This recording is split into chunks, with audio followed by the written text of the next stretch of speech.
ছোট সাহেব, আমার কিন্তু ভালো ঠেকতাছে না।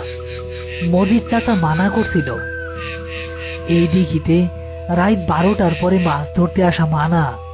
আরে দূর, তুই না বলছিলি এই দিঘিতে রুই কাতলা গাই মারে।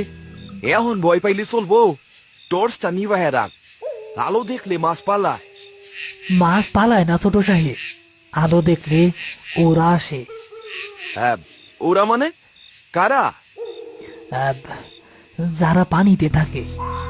গ্রামের মুরব্বীরা কয় এই দিঘির তলা নাই, আর আমাবস্যা রাইতে নাকি মাছ পুকুর থাইকা কেউ নাম ধইরা ডাকে। যত সব কাজা করি গপ্প, চুপচাপ বসে থাক, চিপের ভাবনা নড়তাছে মনে হয়। পলাশ কথাগুলো উড়িয়ে দিলেও পরিবেশটা আসলেই কেমন যেন ভারী হয়ে উঠেছে। বাতাস বন্ধ হয়ে গেছে, পুকুরের পানি আয়নার মতো স্থির।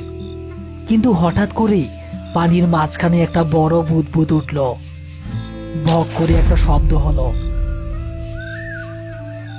সাথে সাথে একটা পচা গন্ধ নাকে এসে লাগলো তাদের, যেন অনেক দিনের পচানো শ্যাওলা আর মরা শামুকের গন্ধ।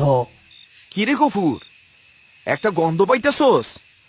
কিসের গন্ধ রে এটা? ছোট সাহেব, শিব গুটান, চলেন পালাই। এইটা মরা মানুষের গন্ধ। পানিতে ডুবা লাশের গা থেকে কেমন গন্ধ আসে। আরে বোকা, হয়তো কোনো শিয়াল টিয়াল মরছে বাসজারে, তুই সিপ সারিস না।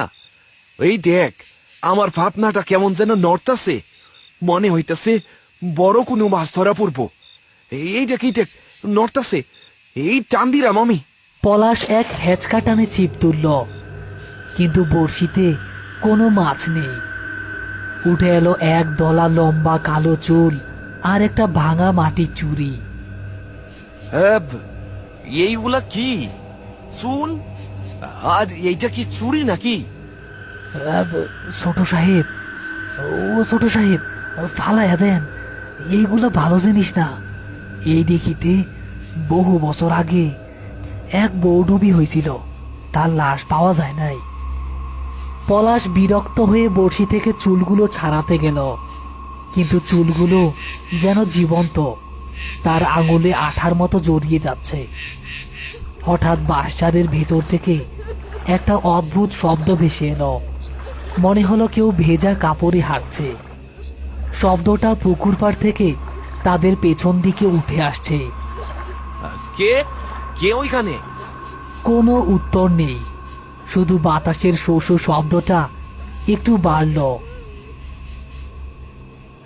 ছোট সাহেব, আমার দিকে তাকান, আপনি পিছনে তাকায়েন না।